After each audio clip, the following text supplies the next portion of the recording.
opinión, ¿cuál es la problemática de la educación superior?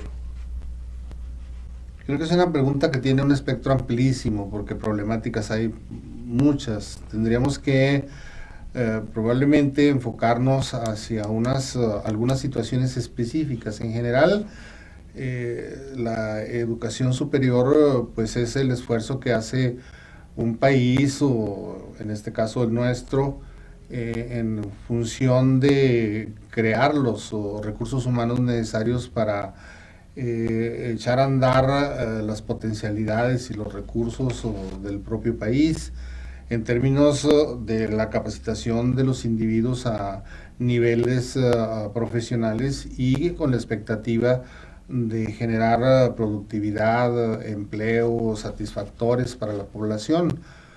En ese sentido, pues existen muchas problemáticas, ¿no? Primero, una que es muy importante son los recursos destinados a la educación por parte del gobierno, ¿no?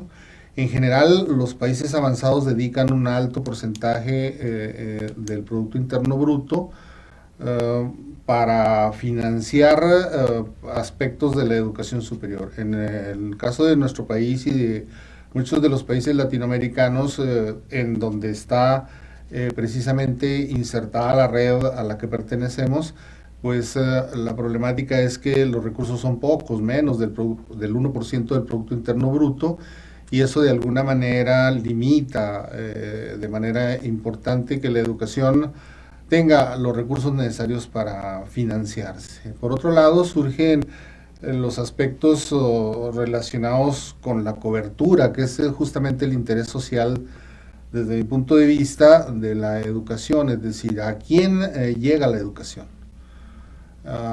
Pensamos que en un país como el nuestro, con más de 100 millones de habitantes, pues aún la educación llega a muy pocos, y esos pocos de alguna manera son los que se benefician con la actividad educativa, pero también hay problemáticas de mercado, hay problemáticas de empleo, hay problemáticas relacionadas con la calidad de la educación que se imparte, hay problemáticas relacionadas con la planeación y evaluación de la propia educación superior. En general, son muchísimas las problemáticas con la profesionalización de los profesores, con la gestión de las universidades, con la rendición de cuentas.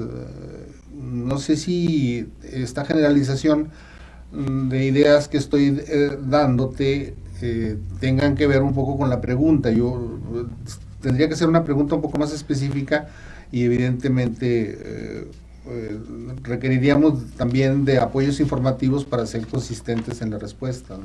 Sí, de hecho es una pregunta muy general, nada más es como el panorama. Sí. Adelante. Y bueno, ¿usted quiénes creen que sean los que deben fijar los lineamientos en la educación del nivel superior? Bueno, pues definitivamente vivimos en un país en el que existe una normatividad. Vivimos en un país en que la educación pertenece orgánicamente a un poder, en este caso el Poder Ejecutivo, a través de una institución como la Secretaría de Educación Pública, con una gobernada por un subsistema que es el subsistema de educación superior de la misma Subsecretaría de Educación Pública, y evidentemente que las directrices de la educación están institucionalizadas, es decir, el Estado es quien gobierna. Decir que fueron otros entes implicaría no solamente tomar la participación de quienes gobiernan en el sentido de la toma de decisiones políticas, sino también de qué peso específico tendrían los que están inmersos en la educación superior como para, digamos, poder generar algún tipo de organismo que fuera el rector, ¿no? De hecho, Hay instituciones como CONACYT que de alguna manera establecen ciertos condicionamientos para el adecuado desarrollo de la educación pública, pero finalmente son los gobiernos a través de sus organismos quienes desde mi juicio deben fijar los lineamientos para la educación superior. Obviamente que esos lineamientos pues tendrían que ser en la visión ideal de la educación, que es transformar, que es beneficiar a una población, que es tratar de resolver las necesidades, que es tratar de ser competitivos, que es una de los signos de los tiempos de hoy en el sentido del mercado, etcétera, ¿no? Son muchas situaciones, pero yo pienso que hablar de lineamientos de distintos entes sería pues caer un poco en un problema de desorden institucional, ¿no? Yo creo que las reglas están puestas y son buenas en tanto funcionen, evidentemente. Okay.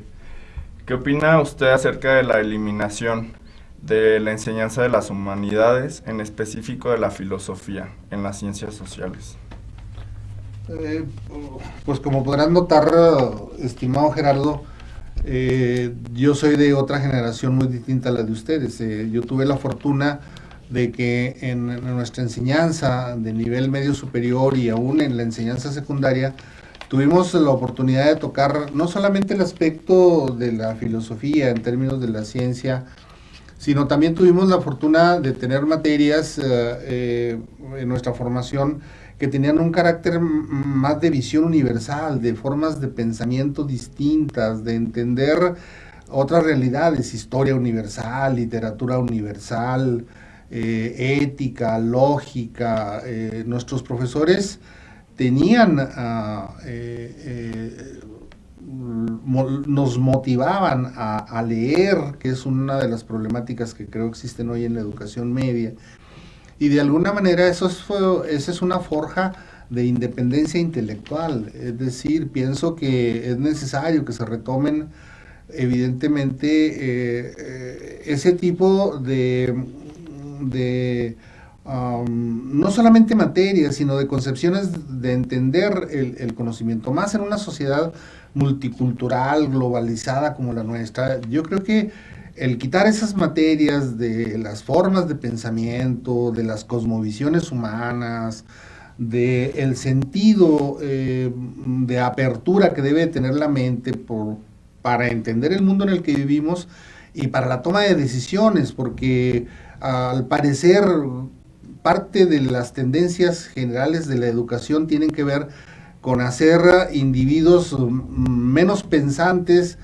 Parece ligera la opinión, pero todo tiende a las competencias, todo tiende a que el individuo egresado de las instituciones de educación superior salga con algunas herramientas, pero que las herramientas fundamentales para desarrollarse en la vida y desarrollarse en un país que requiere de manera importante de recursos humanos tenga que ver con su independencia de pensamiento, con su capacidad de tomar decisiones, con su capacidad de emprendimiento, con su capacidad de relacionarse con los otros, en términos de la multiculturalidad, en términos de los medios de comunicación, de la pequeñez del mundo, en términos de la tecnología. Es decir, que hoy vemos en tiempo real los fenómenos que existen allá o acullá, en el planeta en el que vivimos, y por supuesto que eso, en lugar de ser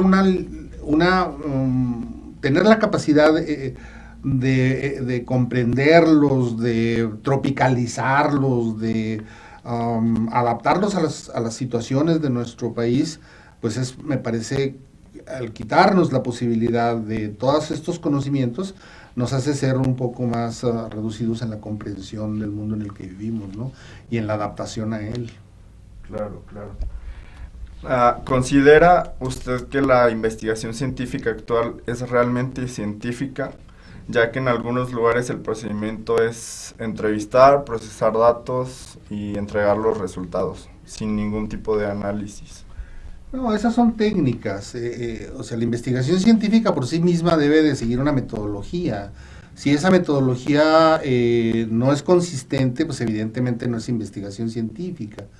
Entonces, hay que diferenciar claramente lo que en términos del concepto se establece como investigación científica. La investigación científica no es la búsqueda de información, de datos y procesarlos, digamos, azarosamente.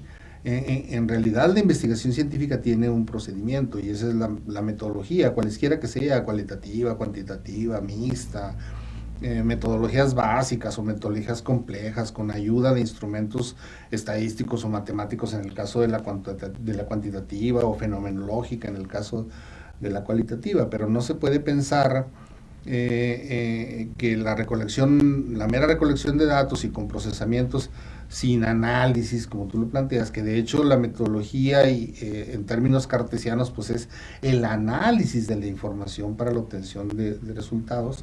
Nosotros tendríamos que plantearnos qué tipo de metodologías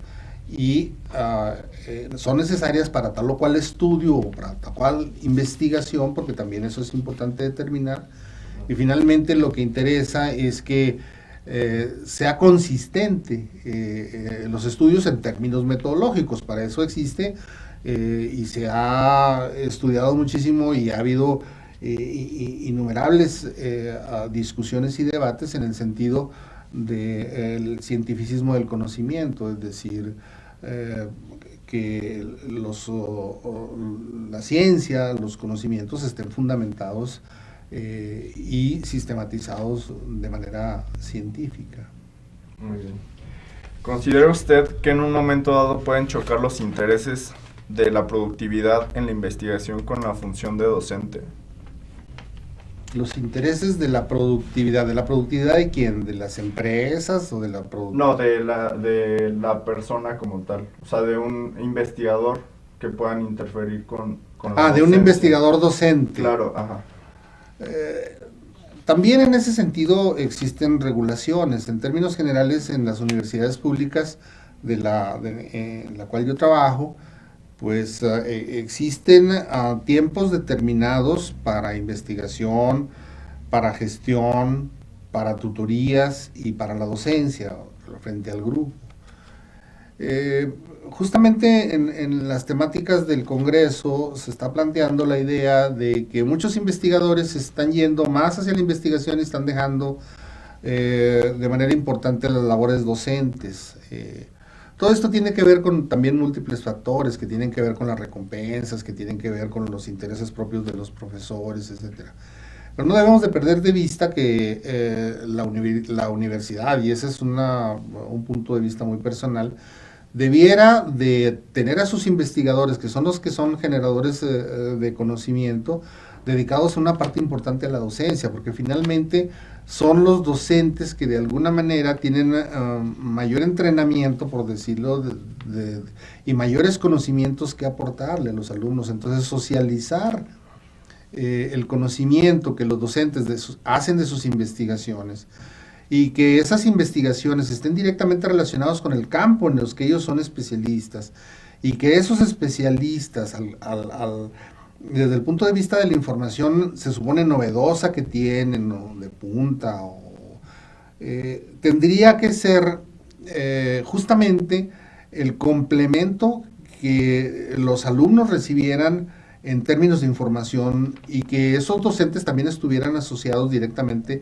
en su especialidad con el campo que están investigando, es decir, con sus líneas generales de conocimiento, líneas generales de investigación, para que la investigación no fuera ociosa. O sea, una cosa es el asunto de hacer investigación para tener, digamos, premios en términos salariales, y otra cosa es hacer investigación para que la investigación baje a los programas de estudio, a los planes de los programas de estudio, y esa es la riqueza de la investigación desde mi punto de vista. Entonces, evidentemente que parece que están peleadas una situación con otra, pero también es un problema de regulación, también es un problema que la normatividad en un estudio serio debería de buscar encontrar soluciones en ese sentido, ¿no? Parece que los santones investigadores, como coloquialmente le llamamos en algunas instituciones educativas, se alejan de la docencia, cuando esos santones debieran ser los que en la riqueza de su conocimiento, los que estuvieran cercanos a la docencia y que enseñaran lo que están obteniendo de sus investigaciones. Yo creo que esa es la lógica del trabajo del investigador, ¿no? Sí, claro, y para darles una perspectiva más realista de lo que es y más el mundo actual, real. por supuesto. Muy bien. ¿Considera usted que las autoridades políticas deban señalar criterios de la investigación usando el financiamiento que proporciona para la educación? Otra vez volvemos al asunto de los criterios. O sea, se supone que cualquier solución en términos de mejora, en términos de las situaciones y de las necesidades de un país, tiene que tener una orientación. Las universidades, digamos que están diseñadas para satisfacer las necesidades regionales, por ejemplo, su campus, ¿verdad? Su campus se instala por presiones del propio mercado laboral, por situaciones de atención a una determinada a un determinado sector de la comunidad que requiere de esa educación, y la universidad genera una cobertura, es decir, el espacio para que esas gentes tengan educación y para que las empresas que se están instalando en la región también tengan recursos humanos capacitados. Bueno, esa es una necesidad. Pero como esas necesidades hay muchas en el país, y entonces pues tiene que haber lineamientos, tiene que haber políticas públicas, que esas políticas públicas generan programas, y esos programas están destinados a atender determinadas necesidades y determinadas situaciones que pueden ser paliadas o satisfechas con la formación de recursos humanos especializados.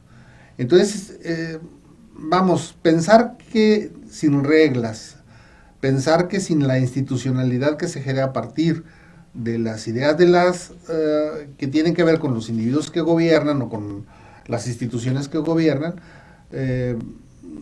sería esto una anarquía, ¿no? Yo creo que debe haber directrices, evidentemente, en el entendido que entre mejores sean esas directrices, entre mejor estén apoyadas en términos financieros, entre mejor resuelvan problemas, pues mejor resultaría el producto que las universidades producen para satisfacer esas necesidades sociales de las que estamos hablando en general en la plática, ¿sí?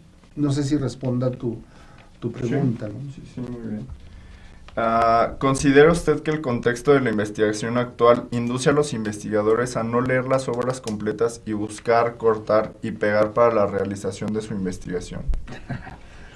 Está bien interesante la idea, pero el copy-paste es como un vicio, pero también es una habilidad, y luego también viene siendo el reflejo de prácticas, y también la habilidad de los muchachos estudiantes para hacer sus actividades cotidianas de trabajo.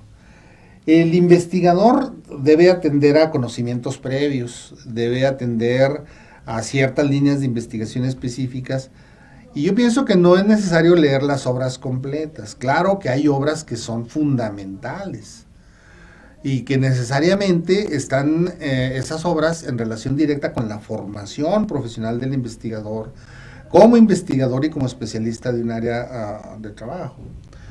El trabajo de investigación sí es efectivamente la búsqueda de la información por muchos métodos, tecnologías. Esas son las metodologías. Hay técnicas específicas para recolectar información. Entonces, el copy-paste es un plagio de entrada. Obviamente que también hay mucha discusión sobre el asunto del plagio. Si yo estoy tomando la idea textual, si yo estoy parafraseando la idea, si yo estoy tomando la idea como una forma del conocimiento. El conocimiento está ahí como experiencia, es decir que no podemos decir que no lo podamos usar, es como universal, quedarnos fuera. Ahora, el conocimiento se genera para que la gente lo utilice. Esa es, digamos, la situación de socialización que tiene que ver con que hay que hacer conocimiento para que la gente lo use, ¿no? Egoísmo significaría que yo sé y no comparto, el conocimiento es para compartir. Entonces, pero también hay que ver en términos metodológicos, en términos de técnicas, qué conocimiento es generado por un plagio, que también hay muchas formas de probarlo, y qué conocimiento es una investigación profunda, seria, comprometida para resolver una problemática específica, que muchas veces es novedosa en términos del método, en términos de los resultados, en términos de las situaciones específicas de la investigación, y no necesariamente se hace copy-paste, ¿verdad? También no debemos de dejar de lado que muchísima información está ahí y es viable utilizarla, y desde mi punto de vista, copy-paste es un vicio que se ha generado en las instituciones, pero tiene una situación muy sencilla y por la cual se puede resolver, que los profesores leamos los trabajos de los alumnos. Si nosotros los profesores no leemos los trabajos de los alumnos, pues entonces los alumnos pueden poner lo que les dé su regala gana, inclusive ni siquiera copy-paste el artículo completo y tal, o el papel completo, o la información. Pero si nosotros dedicamos un momento de nuestro trabajo, que es evidentemente que es necesario hacerlo, y leemos los trabajos y retroalimentamos los trabajos, aprendemos nosotros, aprenden los muchachos, y podemos acotar el aspecto de la obtención de la información, e inclusive podemos lograr que los muchachos vayan y encuentren información de mucho mejor calidad, información mucho más actual, mucho más vigente, y que resuelva las problemáticas que de entrada estamos proponiendo como soluciones de trabajo. Claro. Así es. Pues eso sería todo de nuestra parte. Agradecemos su participación y toda la información que nos ha proporcionado. Muchísimas gracias. Pues igualmente les agradezco a ustedes el hecho de que me den la oportunidad de comentar estas ideas y por supuesto el trabajo que hacen pues es muy valioso, puesto que también dan oportunidad a que nosotros digamos lo que tenemos que decir públicamente. Así es. Gracias a ustedes. Muchísimas gracias.